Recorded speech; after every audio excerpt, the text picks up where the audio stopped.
टीनू आनंद एक साल से अमिताभ बच्चन को अपनी स्किल सुनाने के लिए स्टूडियो दर स्टूडियो भटक रहे थे और हर बार अमिताभ कहते कि आज नहीं कल, क्योंकि उनका शेड्यूल बहुत व्यस्त था। आखिरकार टीनू ने डॉन के सेट पर अमिताभ को घेर लिया और आखिरकार उन्हें अपनी स्किल सुना दी।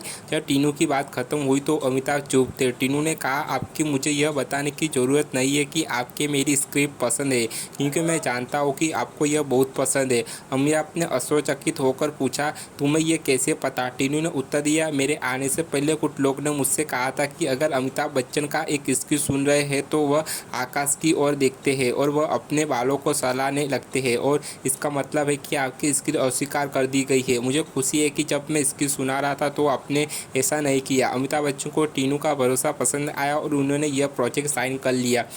फिल्म का अप्रत्याशित सवाल, हम जहां खड़े हो जाते हैं लाइन वहीं से शुरू होती है, अमिताभ बच्चन के सबसे लोकप्रिय संवादों में से एक माना जाता है। हालांकि यह पंक्ति वास्तव में सबसे पहले बॉब किस्टो द्वारा बोली गई है। अमिताभ इसे ही दोहराते हैं। गाना जहां तेरी ये नज़र है अमिताभ बच्चन की एक और ब्लॉकबस्टर नमक हलाल के सेट पर फिल्माया गया था। यह वित्तीय और समय की कमी के कारण था। फिल्म की शूटिंग के दौरान अमिताभ बच्चन एक खास डायलॉग बदलना चाहते हैं, जो था, तू आती से धोखा से डरता है, जिन्हें है वो आग को पी जाते हैं पानी करके। निर्देशक टीनू आनंद ने इसे ना बदलने पर अड़े थे, क्योंकि यह उनके पिता द्वारा लिखा गया था। अमिताभ को लगा कि यह संवाद बहुत महत्वहीन है और वे इसे कहना नहीं चाहते हैं। यह बस इस हद तक पहुंच गई कि अमिताभ ने डायरेक्टर से कहा कि अगर एक्टर ने डायलॉग नहीं बदला तो उन्हें बदल दिया जाएगा। निर्देशक अपने फैसले पर अड़े रखे। जब अमिताभ ने देखा कि वह बहुत जिद्दी है तो उन्होंने हार मान ली और निर्देशक से कहा कि चूंकि वह बहुत जिद्दी है तो इसलिए अमिताभ संवाद बोलेंगे, लेकिन उन्होंने कहा कि अगर संवाद को दर्शकों से तालियां मिली तो वह अभियान छोड़ देंगे। वास्तव में इस संवाद को तालियां मिली और अमिताभ ने अभियान भी छोड़ा। आदि बर्मन द्वारा किया गया बैकग्राउंड म्यूजिकल बेहद क्रिएटिव था। उदाहरण के लिए सटीक दृश्य के दौरान जब अमिताभ अपने घर से रामदीन, वह आदमी जो अपनी पत्नी के बच्चे के जन्म का इंतजार का उपयोग किया जाता है, इसे 0.2 अंक पर गैरी राइट के साथ लव इज अलाइव से नमूता और रीमेक किया गया था। यह उस गाने का गिटार बस हिस्सा था। प्राण की भूमिका के लिए संजीव कुमार को साइन किया गया था। टीनू आनंद के साथ असहमति के कारण उन्होंने अगले दिन बाहर होने का विकल्प चुना था। टीनू आनंद ने फिल्म में कई अतिरिक्त कलाकारों के लिए डबिंग की थी। जहां तेरा ये नज़र को किया आतिफ को ईरानी गीत हैलाला माली से लिया गया था। सैरोड सा डिस्को सा हिट सुपरनेचर स्वीट ड्रम्स को फिल्म में पृष्ठभूमि संगीत के रूप में दर्शाया गया है। गाने में ढोल की थाप सब सुनाई देती है जब दो गुंडे परवीन बाबी को घूर रहे होते हैं। ये एकमात्र फिल्म थी जिसमें अमिताभ बच्चन और आशा पारेख ने एक साथ अभियान किया था, हालांकि मुख्य जोड़ी के रूप में नहीं, जिसमें अभिनेत्री उनके भाई की पत्नी की भूमिका निभाई थी। बतौर निर्देशक यह फिल्म टीनू आनंद की दूसरी फिल्म थी। पहली फिल्म थी दुनिया मेरी जेब में है। यह फिल्म की शूटिंग साल 1977 में हुई थी। इसे पूरा होने में करीब 4 साल लग गया था। काले के सवाल इंदिरा राजा आनंद ने लिखे थे। टीनू आनंद इंदिरा राजा के आनंद के बेटे हैं। टीनू आनंद सत्यजीत रे के सहायक थे। टीनू आनंद का असली नाम वीरेंद्र आनंद है।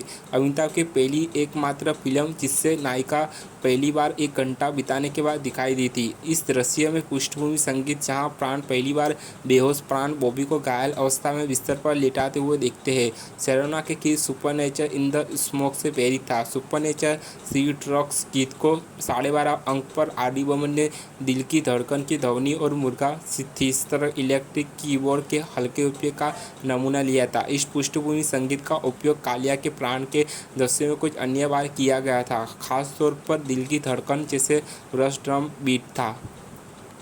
काल्पनिक चरित्र मुख्य सिंह को फिल्म शहंशाह में जीवित किया गया था। कालिया में अमिताभ लगातार मुख्य सिंह की बात करते हैं। शहंशाह में प्रवीण कुमार ने यह किरदार निभाया था। टीनू आनंद ने कहा कि मैं संजोयक के प्रीमियर के लिए कलकत्ता में अमिताभ से मिला, जो बहुत अच्छा प्रदर्शन नहीं कर सकते थे। मुझे उस प्रीमियर के लिए आमंत्रित किया गया क्योंकि उन्हें पता था कि यह शहर में था और मुझसे गर्मजोशी से मिले। फिर हमारा संपर्क टूट गया क्योंकि अमिताभ ने एक अभिनेता के रूप में बहुत व्यस्त हुआ गए थे, जबकि मैं अभी भी सत्यजीत रे की सहायता था। सनम तुम जहम को द एक्स चैक्यूट के अमित और सेंचे द्वारा रिमिक्स किया गया था। यह एल्बम गरम गरम 2 आशा भोसले के लिए है। इस गाने का अब का पहला रिमिक्स था। ये 1951 की बात है। गीत कौन किसको बन सका को लॉर्ड प्राइमर का अंतर्राष्ट्रीय गीत एवरेस्ट के लिए नमूना बनाया गया था।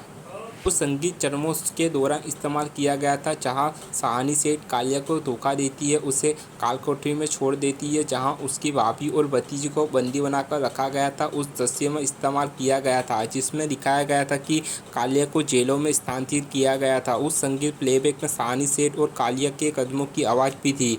यह संभवतः अंतिम संपादन के दौरान किया गया होगा। कालिया के स्वादों को द एक्सोर्सिस्ट के अमित और सेनजे द्वारा रिमिक्स किया गया था। यह पहली बार था जब कालिया के डायलॉग को रिमिक्स किया गया था। यह अमिताभ के एल्बम गरम गरम के लिए था। यह साल 1990 की बात है। जहाँ तेरे ये नज़र है को द एक्सोर्सिस्ट के अमित और सेनजे द्वारा रिमिक्स किया गया था। यह पहली बार था जब इस गाने को रिमिक्स किया गया था। यह अमिताभ के एल्बम गरम गरम के लिए था। यह साल 1990 की बात है।